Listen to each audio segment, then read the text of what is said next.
Push your passion to play. Plus more with Arena Plus.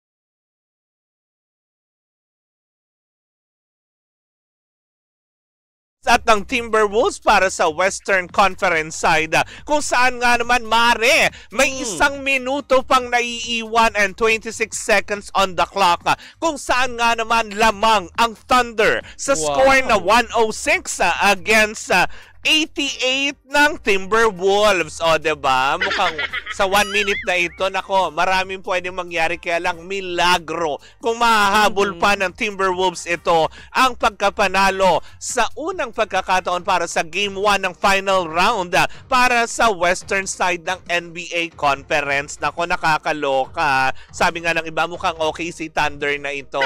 Mukhang nakapuntos na sila na nakakaloka. Pero sa kabilang banda, mare, dumako naman muna tayo sa mundo naman din ng PBA. Kung saan nga naman, hindi ba? Last Sunday. Dami mundo, ha? Oy, diba? Sa last Sunday, alam mo yun, natunghayan natin ang labanan ng Magnolia Templados at ng Rain or Shine, kung saan nga naman nanalo ang Rain or Shine against Magnolia. Samantala, sinundan din yan ang pagkapanalo last Sunday ng San Miguel Beermen against Terra Firma sa score na 128 against 89. So sa standing pa lamang, dahil mare itong season ng PBA na ito ay medyo mahaba-haba pa kasi 11 games pa ang iniintay bago malaman kung sino mga papasok at matatanggal sa elimination round na ito. Pero sa mga sa kasalukuyan, nangunguna ang Magnolia Chicken Templados with 6 wins. Sinusundan niya ng NLEX Road Warriors with 5 wins. Pumapangatlo ang San Miguel na may 5 wins. Ang Barangay Ginebra naman pumapang-apat na may 4 na panalo at ang Rain or Shine na may 4 ding panalo. Samantala naman din, hindi ba? Ang Converge kasi, kumbaga parang kaya nauna sila, ang Barangay Ginebra at ang Rain or Shine, dahil ang susunod natin sasabihin ay ang Converge na may 5 panalo. Baka ma-confuse po kayo, ha? Kasi ang Barangay Ginebra at ang Rain or Shine may 6 pa lamang lalaro. Samantalang itong susunod, kaya may 5 panalo ang Converge dahil may 8 games na silang nabubuno, diba? Na nakakaloka. Kung saan nga naman ang Converge may 5 panalo, ang TNT naman parang, uy, ano nangyari? Samantalang champion kayo last year. Diba? May 3 panalo at 3 talo. Ang Meralco Bolts naman, may 3 panalo at 5 talo. Ang Phoenix naman ay may 2 panalo at 5 talo. Samantala ang Blackwaters at ang Northport at ang Terra Firma, diba? May tigi-tigisang panalo. Ang nasa bottom ngayon, gusto mo yung nasa bottom, diba? Ay ang Terra Firma na kung saan nga naman ay may 1 panalo at 7 talo na. Nakakalungkot, hindi ba? Naku, mukha yata magkakatotoo ang chismis, mare, na ito na ang pinakahuling laro. Kasi may kumakalat na chismis along saan? Ross Boulevard? Hindi. Sa mundo ng PBA na kung saan nga naman ito na magiging last season game ng Terra Firma at aalis na sila sa naturang patimpalak. Kasi lugi. Oo. Ito na yung sinasabi. Baka nga totoo na, diba? Na nakakaloka. Kung dumating na ba kayo sa punto na naka-plastic labo na yung pagkain ng mga players? Hindi pa naman. Cost cutting. Pero hindi kasi, mare, alam mo kung bakit? Kasi nga naman per team pala yan, mare. Parang may bond sila na 30 million per team. Ang laki. Sa mundo ng PBA. So, kumbaga, syempre, sahod pa ng mga players. Tapos kung lagi namang lot-lot, diba? Ano mangyayari? Correct. Pero yun na nga, di ba? Parang kasi daw, ang nachismismis na ipapalit next season ay mukha daw yata, pero wala pang kumpirmasyon na ang Zamboanga Warriors. Di ba? Silang papalit sa kupunan na terapirma kung sakaling totoo nga na this will be their last season. Oo, pagkakataon na yun ng mga party list, baka pwede. Yung mga, diba? Vendors party. Mga ganon. Nakakalo. Maglalaro mga si Diwatang isabak yun siya. Siya ang muse na. Wala naman yung mga kaya po muna mga Ay, teka lang, dagdagan ko lang yung balita mo sa balitang basketball. Okay. Kasi sa larangan ng basketball, Mare, nasa Taiwan ngayon ang Philippine Master Basketball Team sa 45 and above para katawanin ang bansa sa World Master Games. Buong puwersa. Ayan, buong puwersa ang Master Pinoy sa kanilang hangarin na mag-uwi sa larangan para sa Pilipinas. So, congratulations ha. Ayan. Na yun lang sa basketball. Diba? Well, in the meantime, sa iba pang mga balita, Mare, may papasok ka pa ba? Wala na. Ito, meron kayo papasok sa ibang balita naman. Oo. Sa Jiu-Jitsu, Mare! Oh! Todo ang paghahanda ng Philippine Jiu-Jitsu team para sa nalalapin na 9th Asian Jiu-Jitsu Championship na gaganapin sa Amman, Jordan. Karatihan yan. Yes, mula May 23 hanggang 26 ay asahan ang matitinding laban kontra sa pinakamahusay na atleta mula sa buong Asia. Ay! Di ba na nakakaloka yan? Very good, very good. Sa kabilang dako, Mare, sayaw ang pinairal sa UAAP Dance Showdown dahil muling pinatunayan ng UP Street Dance Club ang kanilang husay matapos tanghaling kampyon sa UAAP Season 87 Collegiate Street Dance Competition. First runner-up ang UST Prime habang second runner-up naman ang LA LaSalle Dance Company Street. Sa high school division naman ay wagi ang National University Dance Company bilang kampyon at sumunod ang Indayog ng Atinistang Kabataan bilang first runner-up at Adamson University Dance Company Street bilang second runner-up. Ay, in fairness, talagang nga naman patuloy tayo na mamayagpag at nakikilala sa iba't ibang parte ng mundo dahil syempre yan sa sport. Oo, at saka Mare, alam mo, ang daming mga kababayan natin na na nagtatagumpay ngayon sa larangan ng dance sport. Sana isa sa mga araw na to ay mai-feature din natin yung mga dance sport contingent natin. Oo, 'di ba? Kasi marami tayong magagaling na mga na mga dancers talaga na alam mo 'yun, kung iisipin natin na sila yung pinaka parang weakest link na hindi napapansin. Oo. 'Di ba? Lalo pa hindi lang din 'yan. Yung mga players ng mga Mobile Legends, 'di ba?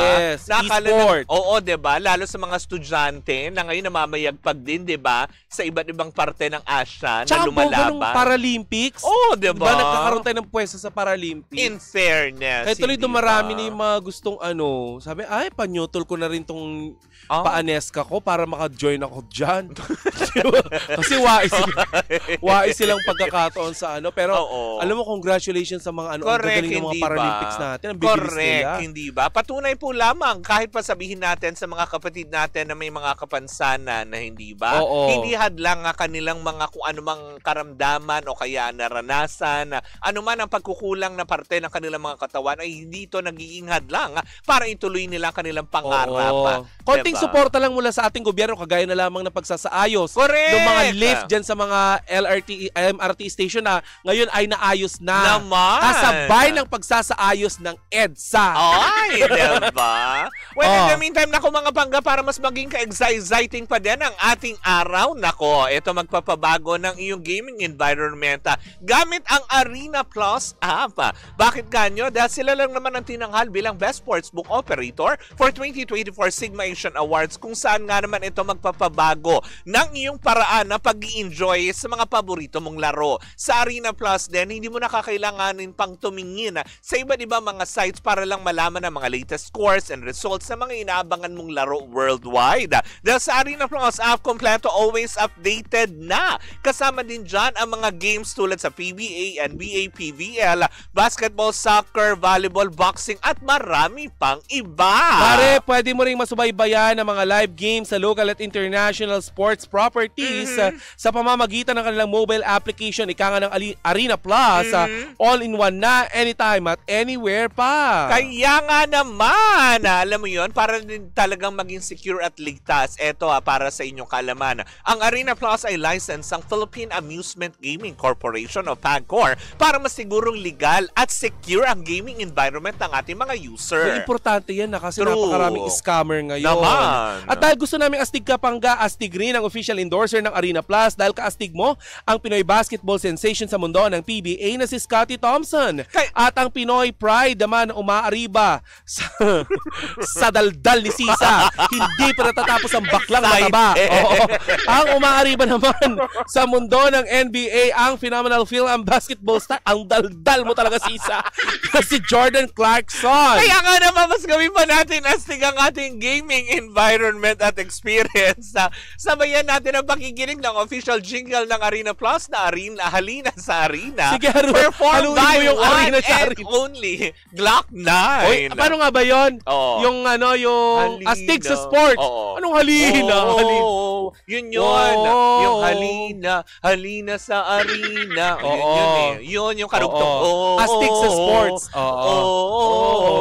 Oo. Hey, astig sa sports. Oo. Ang Arena Plus Mare ay official sponsor ng PBA, PBL at Gilas Pilipinas. Kaya nga naman mga bangga, diba? Download Arena Plus app in App Store and Google Play and you can also watch it live at arenaplus.ph. Sa Arena Plus, astig sa sports. Paalala pa rin natin sa lahat that gaming is 21 years old and above only. Keep it fun.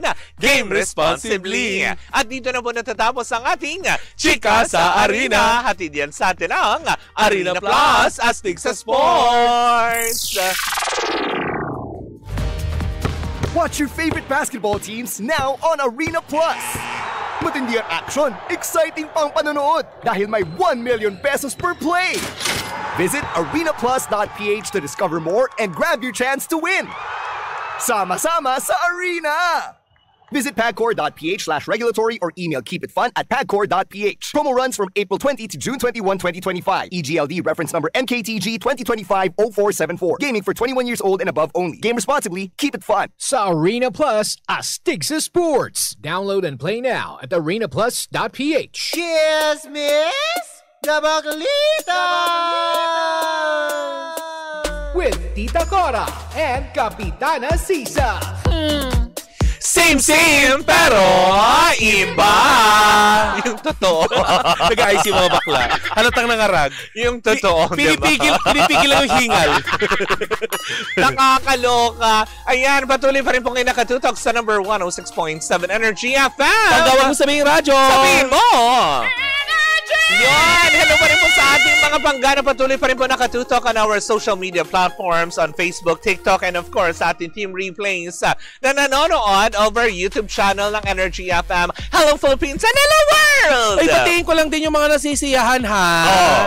Nasisiyahan kasi aayusin ng EDSA after like 40 years. Pero Wow! kung maraming nasisiyahan sa pagsasaayos ng EDSA, huwag kayong magalala kasi yung mga public transportation daw, Oo. kagaya ng bus lane ay hindi naman daw maaapektuhan. Ay! Pero simula June ay Oo. magkakaroon na daw nga 'di ba ng ng pagsasaayos Oo. ng EDSA. Kasabay Ay. nito ay batiin lang din natin ang mga Oo. nai-stranded diyan Saan? sa San Juanico Bridge. Bakit? Kasi nga ginagawa ito Mare, nagkaroon Oo. ng emergency retrofitting diyan sa Oo. bandang Samar at Leyte. Oo. Ayan dahil sa mga nakitang bitak nga diyan sa San Juanico Bridge. Oo, kasi kung tagal na matatab- rin nun Oo, di ba? Mare. Kahit pa sabihin mo, parang mga Japanese engineers talaga kasi ang gumawa nung sila unang panahon na yan. Correct. Diba? Pero, syempre, in time, diba, kahit anong gamit yan, nasisira at nasisira. Correct. Diba nga Yung doon ano sa nga- nalaglag na lang bigla? Yes. Diba? Yung mga ganun. Oo.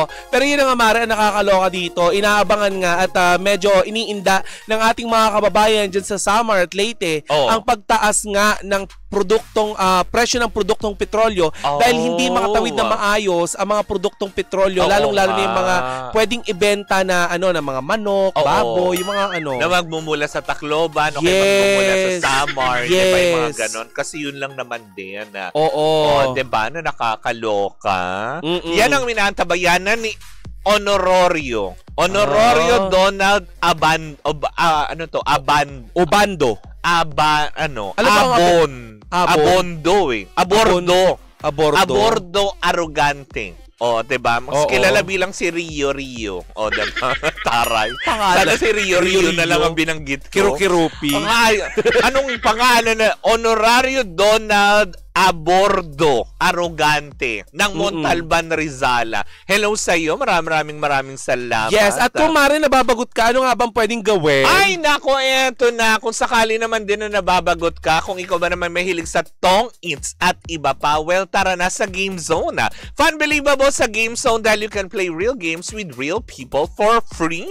Correct. At may chance ka din pwedeng makisplit over 34 million pesos ng premyo at may chance kang makuha na daily na premyo na 14,640 pesos. Ayaw mo pa nun? Uy, pwede na yun, Mare. Diba? Pantawid, pwede. Pantawid gutom na yun, Mare. Truly. Oo. Alam mo, Mare, na makukuha ang cash credit ay pwede mo rin gamitin sa kahit anong game sa Game Zone. Kaya i-cash out mo na yan, Mare. May dalawang event araw-araw. G ka na ba, Mare? G! Nakabisitahin na ang gzone.ph sa kanilang social media account. Kagaya na lamang ng Facebook, Instagram, TikTok na may username na Atara Game Zone.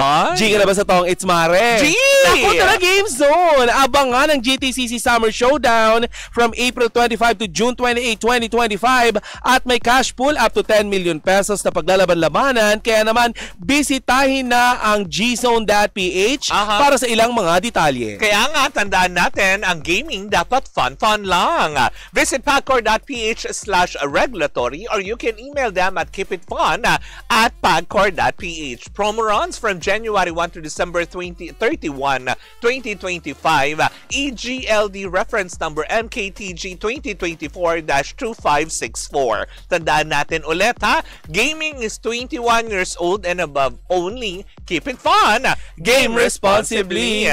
Nako, eto na ayaw magpaawat ng chikang aking nasaga. Nako, gusto yan ni Jeneline Liango de los Reyes ngayon na nakatambay dyan. Ay, ang saya. At binibisita ngayon ang website ng gzone.ph. Ay, tara. Dahil gusto ng 10 million Siyempre, pesos. sino ba namang may ayaw makisplit dyan ng di ba? Oo. Ikaw ba ayaw mo ba nun? 10 million? Hindi ka talaga makikipagbrasuhan dyan. Gusto ko rin naman. Di ba? Para, alam mo, pag nanalo ko, sayang. Oo. Why? Pag nanalo talaga ako ng 10 million pesos, Ano? naku, manlilibre talaga ako ng trip to Korea. Kasi yung isang kaibigan ko, ayun, naiingit talaga ako, Mare. Bakit? Yung palipad-lipad yung mga kaibigan ko, si Cara, palipad-lipad. Ayun, isang kaibigan ko naman ang palipad doon. Hi, Ibon! Ayan, mag-ingat ka. Ayan, kasi nga, di ba, mura yata yung mga tickets ngayon. May mga seat sale eh. Di ba? Ayan, Oo. tabayanan nyo yan sa AirAsia. Marami silang seat sales din. Yes. Di ba, na nakakaloka. Pero eto, mas nakakaloka ang chikang aking nasaga. Chiwa. Mukha daw yatang pinaghahandaan na ng TV5. Totoo kaya ito ang paglisan ng ABS-CBN sa kanilang himpilan? Paglisan? Ay, bakit may paglisang magaganap? Kasi nga ngayon mas pinatataas nila. Ano, hot air balloon sila? Mas pinalalakas nila ang kanilang mga programming na ngayon.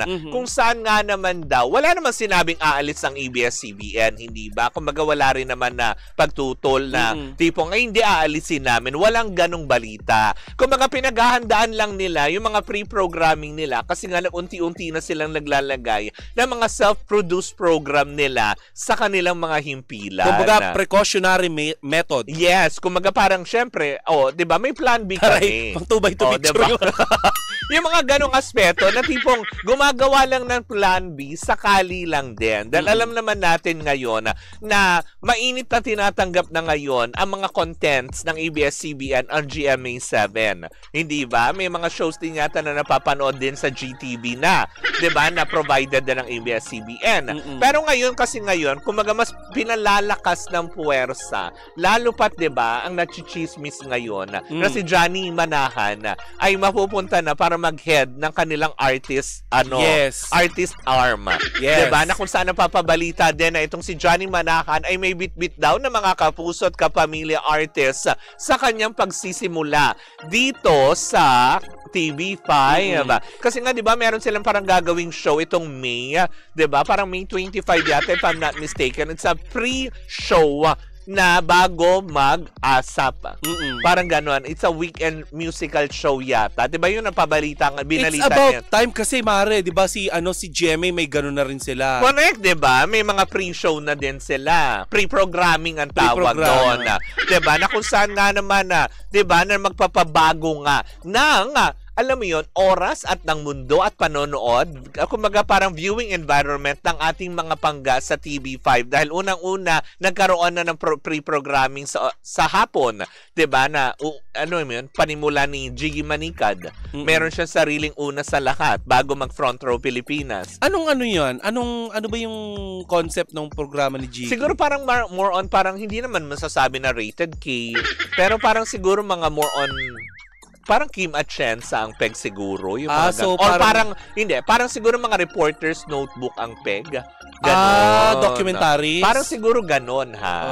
Pero yun na nga, as in, tapos susundan naman din ito ng Frontline Pilipinas na inaantabayanan nila. At susundan na ito na inaantabayanan ng lahat ang mutya ng Section E na tuluyan na nga maipalalabas at pinalalabas actually sa TV5 at susundan nito ng Totoy Bato. O, diba? Naku, mamaya may pag-uusapan tayo sa Totoy Bato. Talaga ba? Ay, day! Ay! Naku, nakakaloka. At syempre, ang kanilang mga weekend naman, alam mo yung singling? Mari, alam mo yun, mataas ang ratings. Bubuhayin na nila ulit yun at i-extend. Kasi ang alam ko sa singling, nandun si Ethel Buba, di ba? Diba? Kumbaga yun. Tapos yung amazing. Imagination, yung show na yon na kung saan nga naman si Maha Salvador muli mag-host na, muli na naman nilang bubuhayin na. Wow. Na kumbaga marami na silang ini-inject na mga programa na self-produced ng TV5. So, ibig sabihin ay, TV5 wala pa kaming TV. Wow! Pwede po, diba? Bakit ayaw nyo po ng baklita sa weekend? Para mo may talk show dyan. Uy. Why? Hindi namang masama magparinig-rinig. Mali mo naman, seryosohin. Ay, nako. Diba? Mahirap pag TV5, diba? Hello po sa inyo. Available po ang mga baklitas tuwing weekend. Basta wag nyo lang po kaming yung ibibitin-bitin, gano'n. Yeah.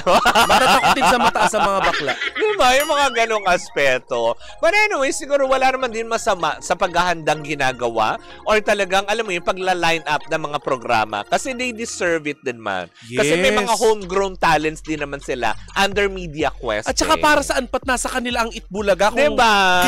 Kung hindi naman maaalagaan yung ibang mga programa. Diba? Si Julia Barreto nga na ngayon napapanood na rin sa Dabar Cans. Diba? Yung mga ganong aspeto. So wala naman sigurong masama. Hindi rin naman to hudyat para paghahanda dahil hindi na nila i-renew ang ABS-CBN. Kasi nakakatulong pa din naman yan sa TV5 business-wise. Umi-air sa kanila ang diba? ang Batang Quiapo. Yes! Ang Batang Quiapo, diba? Na may kasing peg. Actually naman, back-to-back siya. Mauuna muna yung Totoy Bato, then Batang Quiapo pa din. Yes. Diba?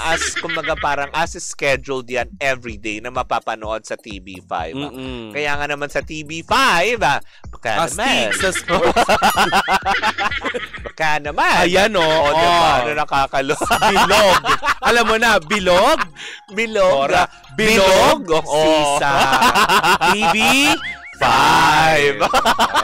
Anong programa natin? Chika sa 5. Oo, diba? Ay! Bakli 5. Oo, Bakli 5. Bakli 5. Baklingko, gano'n. Pangit. Ginawa kang pachinko, gano'n. But anyway, sa mga panggayang po muna mga balitang atin na saga para sa araw na ito. Sa aming pagbabalik, kung may chichika daw si Tita Cora tungkoy. Salbahe mga netizen. Totoy Bato. Bakit kanya? Well, kung ano man yan, sama-sama natin pakatutukan yan sa pagbabalik ng Baklita sa Woo! And we are still same, pero iba.